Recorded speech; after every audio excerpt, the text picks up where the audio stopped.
Good morning, children. Today we are going to start with the second chapter. Yesterday I have completed the first chapter for you. Now today I am going to start history second chapter, from hunting, gathering to growing the food. Right? Let us start the chapter. The earliest people, why were they on move? Why they were moving from one place to the another place? We know about people who lived in subcontinent as early as 2 million years ago. Today we describe them as hunter-gatherers. The name comes from the way in which they got their food. Generally they hunted wild animals, caught fish and birds and gathered the foods. They hunted wild animals, caught fish and birds, gathered fruits, roots, nuts, seeds, leaves, stalks and eggs. Here you can see that how they were gathering the food. They were gathering the food from the forest produce. They were collecting the food. They were eating the roots. They were eating the fruits, they were eating the produce which there was available naturally. They were hunting the animals, they caught the fishes, they hunted the birds, they gathered the fruits, roots, nuts, seeds, leaves, stalks and eggs, and they were eating the food, they were satisfying their hunger. Now let us see, hunter-gatherers moved from one place to other place. There are many reasons for this. Why they were moving? You know, food, clothing, shelter, these are the basic needs of our life. Without them, can you survive? Can you live? If you want to live, you have to gather the food. Right? You have to eat the food.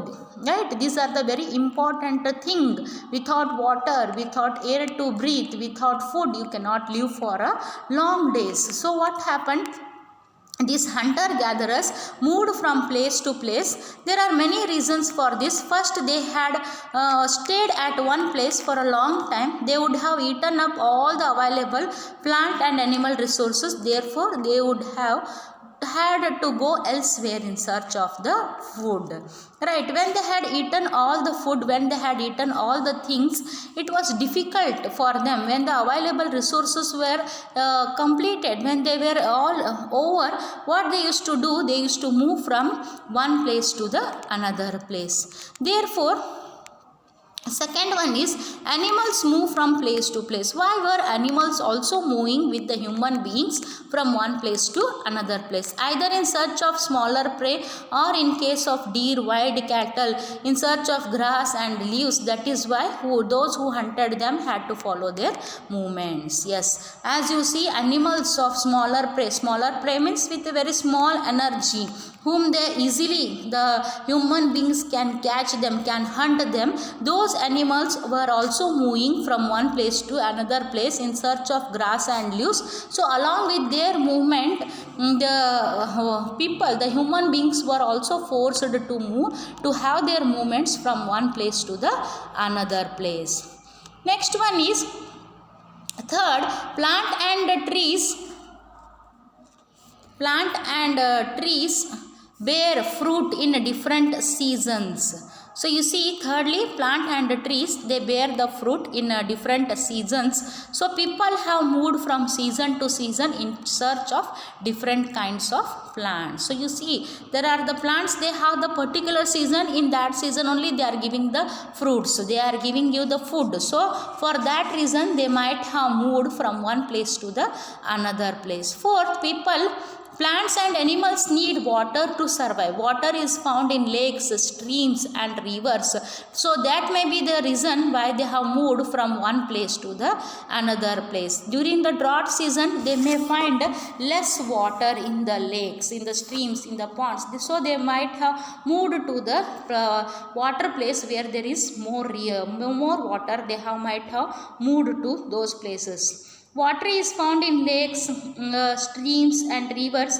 While many rivers and lakes are perennial with water throughout the year, others are seasonal. Yes, you can see some lakes, some rivers, they flow throughout the year. For example, Ganga, it flows throughout the year. Yamuna, Jamuna, Krishna, rivers, Malaprabha, these are the rivers which flow throughout the years, but there are some rivers which are perennial, which do not flow throughout the year. So for they are seasonal, only in the rainy season, winter season we are seeing the water there. So maybe for that case they might have not gone, they might have not lived there, they might have not stayed, but they have moved from that place to the another place. How do we know about these people, right? Archaeologists have found some of the things hunter gatherers made and used. It is likely that people made and used tools of stone, wood and bone, of which stone tools have survived best. So they were using the sharp weapons which used to survive for a longer life, which used to have for a long period of time. That type of weapons they were using. You can see the bark of the stone, the bone, the sharp of the bones, they were there that they were using. Some of these stone tools were used to cut meat and bone, scrape bark from trees and hides, animal skins, chop fruit and roots. Right? You can see here the pictures of these stones, of these sharp weapons. You can see the weapon which is made up of a sharp one. With the stone it is made. One is used to remove the barks of the trees, and another one it is used to chop the fruits and the roots. So you can see these are the tools of stone which are made in order to make themselves survive in a better health, have a better life, survive in the best place. Right, to make to satisfy their hunger, they started eating the fruits and as well as the what you can say roots that were. You can see the picture, the sharp stones which they were using in order to scrap the bark from the trees, right, and hide the animal skin. They were chopping after hunting the animal. When the animal is dead, they were removing the skin of the animals and they were using it as a clothes. I told you, food, clothing and shelter are the most important things of life. Without them you cannot survive, because in the winter season you need the clothes, in the rainy season you need the clothes in order to protect yourself. In the olden days there were no cotton clothes or fabrication was not there. That time they had used the skin of animals in order to cover their body. Some of these stone tools were used to cut meat and bone, scrape bark and hides, chop fruit and roots. In order to chop means cut the fruits and roots, they were using the stones. Some may have been attached to handles of bone or wood to make them spears and arrows for hunting. They were using it to make the spears ಅಂದ್ರೆ round ಆಗಿ ಕಟ್ಟಲಿಕ್ಕೆ ಮಾಡಲಿಕ್ಕೆ ಏನು ಮಾಡ್ತಿದ್ರು, use ಮಾಡ್ತಿದ್ರು. like that also they were making the bow and arrows. Other tools were used to chop wood, which was used as firewood, right? Kodli axe, they had made the axe in those days in order to chop the wood, in order to cut the wood and use that wood as a firewood. Wood was also used to make huts and tools. Yes, the wood they were using it to make the huts ಅಂದ್ರೆ ಜೋಪಡಿಗಳನ್ನ ಮಾಡಲಿಕ್ಕೆ. And another one like the tools, I told you axe. To make the axe they were using this wood. Look at the map 2 below. All these places marked with red triangles are the sites from which the archaeologists have found evidence of hunter-gatherers lived in. Many more places, only some are shown on the map. Many sites were located near sources of water such as rivers and lakes. I already told you, you can see the red triangles, that shows that where people were living. They were almost living near the side of the banks of the river or the lakes. Right, I already told you, without food, without water, without air, you cannot live. So people were living in those areas where they were finding the food as well as they were finding the water, and where they were getting the proper shelter. In those places they were living. You can see here the red triangle, which is the triangle are the sites from which archaeologists have found the evidences of hunter-gatherers. Here the people, hunters, were living in those places. For example, Bhimbetketta, Kurnul caves, Hansigi are the places where you can see there are red triangles. Right.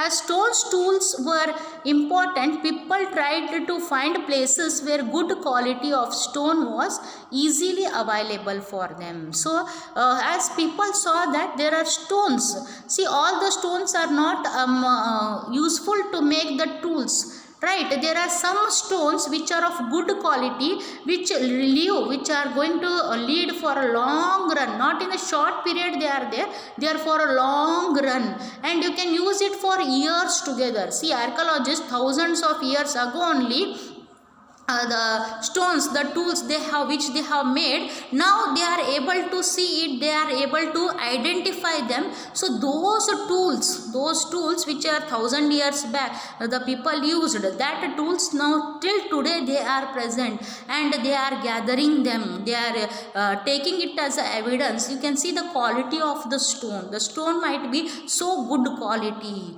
that with the good quality stone only they were preparing the tools. You can see here rock paintings, and they tell us many of the caves in which these early people lived have paintings on the wall. Some of them best examples are from Madhya Pradesh and southern Uttar Pradesh. These paintings show wild animals drawn with great accuracy and skill. Here you can see there are the paintings made by those people in the olden days. 1000 years back they have done the paintings, and still it is available on the caves. Where it is, the caves are from the Madhya Pradesh. If you go to Madhya Pradesh, southern Uttar Pradesh, you will find these caves. These caves tell us that in the olden days these people, human beings, used to take the shelter in these caves. Next one, finding out about fire. Find the Kurnul caves on map 2. Traces of ash have been found here. This suggests that people have been used for many things, such as a source of light, to roast meat, and to scare away animals. What do we use fire for today? We are also using fire in order to cook the food and all. But in the olden days, they were using the fire as a source of light. Now you have all light bulbs and all. You don't have the source. You have a light bulbs, you have tube lights, you don't need any other source of light, right? If the current is gone, we have charger lights are also available for us. But in those days, in order to have a light as a source of light, they were using to roast the meat, right? To make the meat fry, they were using, and to scare away the animals. If the animals see the fire, they run from them. In order to scare the animals also, they were using the fire. Next one, a changing environment. Around 12,000 years ago, there were major changes in the climate of the world with a shift to relatively warm conditions. I told you this, I am telling you 1000 years ago, around 12,000 years ago, what has happened? There was a change in the environment. I told you there were harsh environment. Sometimes there was extreme cold, there was extreme hot also. So 12,000 years ago, there was a very great climatic change happened in the world. There were warm conditions in many areas. This led to the development of grasslands. So what happened here? Due to warm, what happened? There were the grasslands. This in turn led to an increase in the number of deer, antelope, goat, sheep and cattle, and that is animals that survived on grass. Yes, it is very common. When you say that there is an increase in the grasslands, what happens? The grass eating animals should be more in that place, right? In the sea, what you see the water animals, right? In the deserts, what you see all the desert animals like camel, right? Like this you see the desert animals in the desert, lizards, all the reptile family you see in the desert. In the sea you see all the water animals, octopus, fishes and all you see in the water. What happens when there is more grasslands? You see all the grass eating animals. What are grass eating animals? Deer, antelope, goat, sheep and cattle, we find it more. That is animals that survived on the grass. Grass was the main food to eat.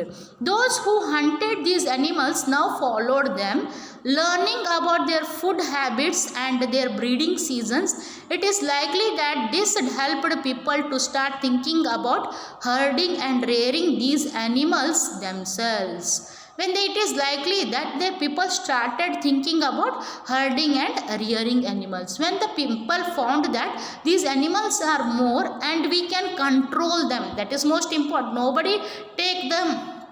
If tigers are more, nobody brings the tiger and he tie it and he take the care of the tiger, because it is a wild animal. Even though the deer and all these are comes under the wild animals family only, we can take care of it. We can rear the cattle, we can take care of deer, right? But you can't take care of the tiger, right? As it is a flesh eating animal. Right. So here what happened, those who hunted these animals now followed them, learning about their food habits and their breeding seasons. It is likely that this helped people to start thinking about herding them and rearing these animals themselves. Fishing also became important. Now here people also learned fishing and they started rearing the cattle, goats, sheep in their home so that they can drink the milk of it. Now people are slowly understanding and how they can we control these animals, how can we make them domestic animals. They understood it and they started rearing these animals. I am talking you about 12,000 years ago, not now, about 12,000 years ago. The beginning of farming and herding. Now you all know farming you are hearing, but what is actually the farming? You all are very interested when you go home, when you see your father brings small plants to home. What you tell? I want to do farming. I want to do farming. You will be pestering your mother. Ba gida hatsun. Whether she is interested or not, you will not leave her until she plants that saplings, right? You all are behind her. Ba gida hatsun. You are in a very small place. You are very interested to plant a tree. Even though you might be having acres of land, but you are not interested to plant a tree or do farming in that area. But in your compound area or when your father brings a small pot, how you are so happy you want to plant a tree. If I give you 10,000 rupees toy also you are not happy, but when your father brings one small pot, one small sapling, you are very happy. Plant sapling, you all tell, I want to plant, I want to do that planting, right? You all are very happy. So the beginning of farming, everyone was interested, everyone was curious to do the farming. How they did the farming in those days? Now you have tractors, you have tillers, you have a lot of agricultural equipments to do the farming. But in olden days, how they were doing? Let us see. This was also a time when several grain-bearing grasses including wheat, barley and rice grew naturally in different parts of the subcontinent. You can see here, these have grown naturally. You have not put the rice seeds, you have not put the barley seeds, you have not put the wheat seeds. In the forest, naturally these grass have grown up. And what happens? Let us see, it has grown up in different parts of the subcontinent. Men, women and children probably collected these grains as food. Yes, now they came to know that we can eat these grains, we can consume it as the food. So all were collecting it. Who? Men, women and children in the family all together were collecting these grains and learnt where they grew and when they ripened. Ripened means पळत होतो, end होतो. So when they were grown, when at what time they will grow and what time they will ripe, they came to know. This they have led them to think about growing plants on their own. This made them to think that now we can grow the plants. Now how you see, no, by when your father brings a pot in your home, you will tell, oh, I will plant a plant plant. I know it well. Your father, your mother will be scolding. You don't know. You will put more water. You will put more mud. But you will be telling, hey, no. I know everything. I will plant the tree. Right, like this the things were there. Next one, people could also attract and then tame animals by leaving food for them and near their shelter. So they started training the animals also by giving food to them, by keeping the food near their shelters where they were living. No, they went there and they started keeping the food, so that they made the friendship with the animals. The first animal to be tamed was the wild ancestor of the dog. They started training the dogs. Later, people encouraged animals that were relatively gentle to come near the camps where they lived. So what they did next, there were animals, they voluntarily came near their camps and they started living. These animals such as sheep, goat, cattle and also the pig lived in the herds. So they all started coming near the human beings, near their houses, near their huts, and they all started living together with the human beings, goat, sheep, pigs, cattle.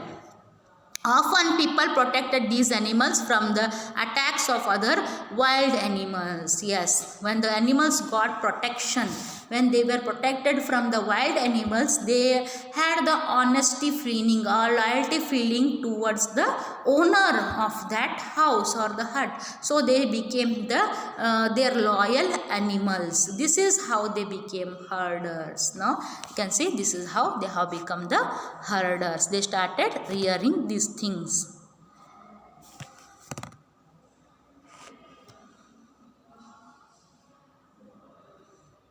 Now next one is domestication.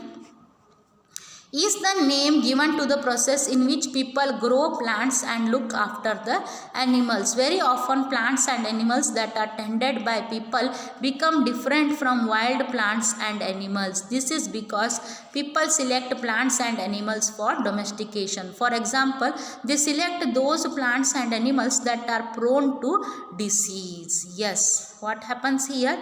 They are selecting very tender, very good plants and very good animals which they can control them, which they can grow them. But also there is that they are easily prone to the diseases also. They also select the plants that yield large size grain and have strong stalks capable of bearing the weight of the ripe grain. So they are going to select such large yielding, large fruit giving plants, and also they can cut their stalks, strong stalks capable of bearing the weight of the ripe grains. Idunagiduna they can bear it.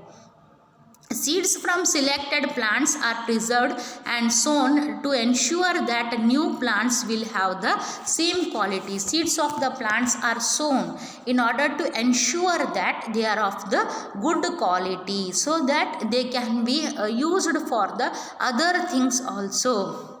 Right, they can use it to do farming in the other places also. Right.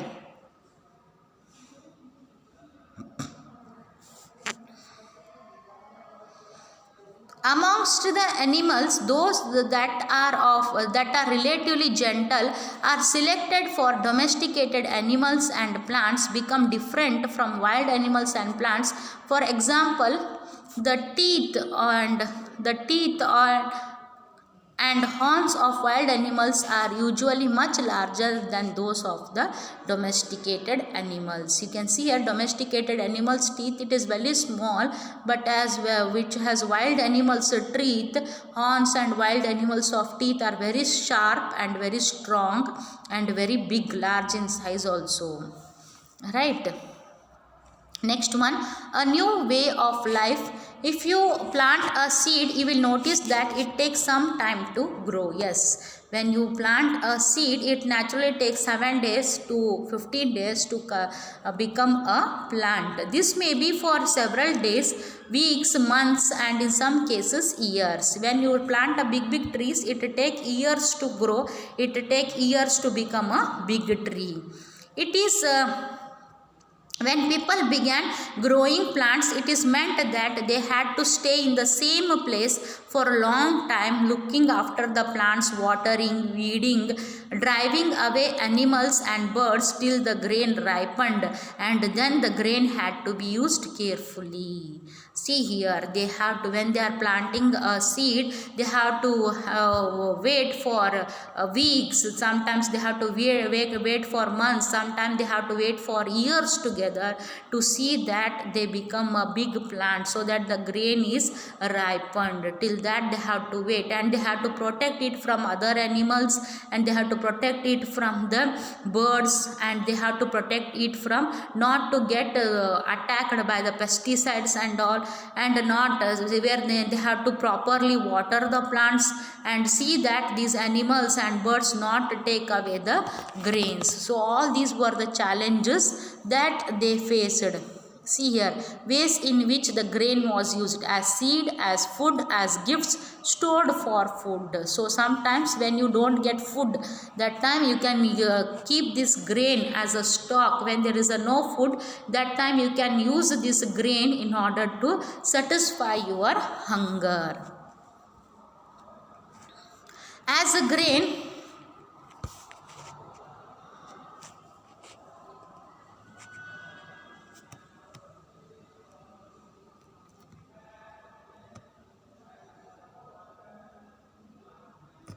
as grain had to be stored for both food and seed, people had to think of ways of storing it. Yes, that was the now big problem, how to store the grains. In many areas, they began making large clay pots or baskets. So in many areas, what they were doing, they were making large clay pots, and they were making big baskets or dug pits into the ground. Yes, how they were storing the food, they were making the large clay pots, they were digging the pits, they were making the big baskets in order to store the food. They were digging the big dug pits into the ground. ಒಂದು ದೊಡ್ಡ ಹಡ್ಡ ಮಾಡಿ ತಗ್ಗು ತೋಡಿ ಅದರೊಳಗೆ ಏನು ಮಾಡ್ತಿದ್ರಿ, ಗ್ರೇನ್ಸನ್ನು ಇಡ್ತಿದ್ರು. Storing animals, how they were storing animals. Animals multiply naturally. Besides, if they are looked after carefully, they provide milk, which is an important source of food and meat. So animals, they multiply naturally. You know, if you bring one cattle, it gives birth to the calf. So there will be another cattle ready after a few years. So like this they started. They provide the milk as well as, which is an important source of food for us, as well as they provide us the meat whenever required, whenever we are required. For example, hen, if you are rearing it, whenever required, the flesh of the hen will be taken as a food. In other words, animals that are reared can be used as the store of food. Animals which are reared, which they were taking care of, they were using it as a store of food also. They give the eggs also. By that also, if they consume, they were able to lead their life. Finding about the first farmers and herders, you will notice a number of blue squares. Each marks at the site from where archaeologists have found evidence of early farmers and herders. These are found all over the subcontinent. Some of the most important ones are in the northwest, in the present day Kashmir, and in the east South India. So you can see in the east India, northwest of the Kashmir, we see the evidences where these first farmers, herders were present. To find out whether these sites were settlements of farmers and herders, scientists study evidences of plants and animals' bones. Yes, scientists are studying the plants and animals' bones in order to find out whether whether the first farmers were available in the northwest, the present day Kashmir, and in the east, that is the South India, were they available there or not. Right. One of the most exciting finds includes remains of burnt grain. These may have been burnt accidentally or on purpose. So we have the burnt grains are present in the Kashmir. That shows that people were there, farmers were there. They were eating, the human beings were eating the burnt grains. Scientists can identify these grains, and so we know that a number of crops were grown in the different parts of the subcontinent continent, they can also identify the bones of different animals. The scientists can identify the grains. They can tell that how many thousand years back this grain was, right, what they were consuming, and they can see that in the different parts there were many number of crops grown in those times. They had identified the bones of different animals which were present 12,000 years ago. Towards a settled life, archaeologists have found traces of huts or houses at some sites. For instance, in Barzahum, present day Kashmir, people built pit houses which were dug into the ground with steps leading into them. So in the present day Kashmir, there were pit houses. Pit houses means the houses were built not above the ground, they were built inside the ground, into the ground. The mud was dug and into the ground there were houses. If you watch National Geographic channels, Discovery channels, you see how is the life, how they are constructing the houses inside the ground. They are showing it lot of good what you can say episodes they make regarding these things. Just watch it, it is very nice. With a step leading inside them, into them, if you go inside the ground, you will find inside the ground there were houses. Now you know, upside the ground on the earth we have houses, but they were houses, they were having houses where inside the ground. These may have provided shelter in the cold weather. When there was cold weather, they used to find shelter where inside the ground they were finding the shelters. Archaeologists have also found cooking huts both inside and outside the huts. So you can see that the cooking utensils and all, pots and all, where it was upside the earth also and inside down underground house also they have found it, which suggests that depending on the weather, people could cook food either indoors or outdoors. Yes, they can cook the food inside in the indoors means inside the house also and outside the house also. Draw a pit house. Stone tools have been found from many sites as well. So from many sites, from many places, the scientists have found out the stone tools also. You just see the picture, observe the picture. Here you can see the picture of the stone tools, right? Many of these are different from the earlier Paleolithic tools, and that is why they are called Neolithic. So Paleolithic tools are different. They are of sharp edges. Here Neolithic, little bit big and little bit not so sharp. These includes tools that were polished to give a fine cutting edge and mortars, pestles used for grinding grain and other plant produce. These were the tools used for the grinding. ರುಬ್ಬುಕಲ್ ಇದ್ದಂಗೆ ಇದ್ದು ರೀ ಇವು. ಅವು ಹೆಂಗಿದ್ದು ಚೂಪ್ ಚಾಕು ಗತ್ಲೆ ಇದ್ದು. ಇವು ಹೆಂಗದವ್ರಿ Palaeolithic means ಚೂಪ್ ಇದ್ದು ಅವೆಲ್ಲ ಸ್ಟೋನ್ಸ್. ಇವು ಹೆಂಗದಾವ ಅಂದ್ರೆ ರುಬ್ಬು ಕಲ್ಗತ್ಲೆ ಅದಾವ ಗ್ರೈಂಡಿಂಗ್ ಮಾಡಕ್ಕೆ. ಎಲ್ಲ ವೀಟ್ ಗ್ರೇನ್ಸ್ ತೊಗೊಂಡು ಅದನ್ನು ಗ್ರೈಂಡ್ ಮಾಡಿ ಪುಡಿ ಮಾಡಲಿಕ್ಕೆ, ರೈಟ್, ಅದನ್ನು ಯೂಸ್ ಮಾಡ್ತಾಯಿದ್ರು. ಇವು ಗುಂಡು ರುಬ್ಬು ಕಲ್ಲಿದ್ದಂಗೆ ಅದಾವ ಇವು. Mortars and pestles are used for grinding grain even today. Several thousand years later, at the same time, tools of the Paleolithic types continued to be made and used. And remember, some tools were also made of bone. So these Paleolithic type of tools, they continued to be used. Man started using it continuously, and some tools were also made up of the bones of the animals. Many kinds of earthen pots have also been found.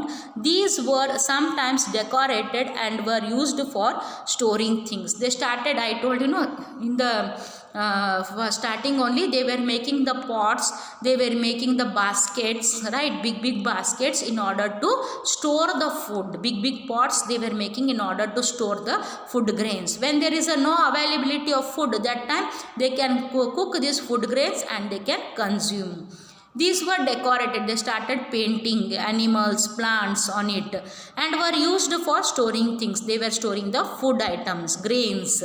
seeds, like that. People began using pots for cooking food. Slowly they started using those pots in order to cook the food, especially grains like rice, wheat and lentils then now became an important part of their life. They started using them and they became the important part of their diet. Right. Besides, they began weaving cloth using different kinds of materials. For example, cotton they could now be grown. Yes. Now, after learning cooking, what they learned? They learned to weave the clothes. First they learned what? Growing the grains. Second, they learned cooking. Now third, they have learnt weaving the clothes using different kinds of materials. For example, cotton that could be now be grown. They learnt the growing cotton and from that cotton they started making the clothes. Did things change everywhere and at all at once? Not quite. In many areas, men and women still continued to hunt and gather food, and elsewhere people adopted farming and herding slowly over several thousand years. Besides, in some cases, people tried to combine these activities, doing different things during different seasons. So people started not only to gather food, they continued hunting, and also people adopted farming, herding slowly. Over several thousand years, they started all these activities, and also they started doing all these activities in different seasons. Right.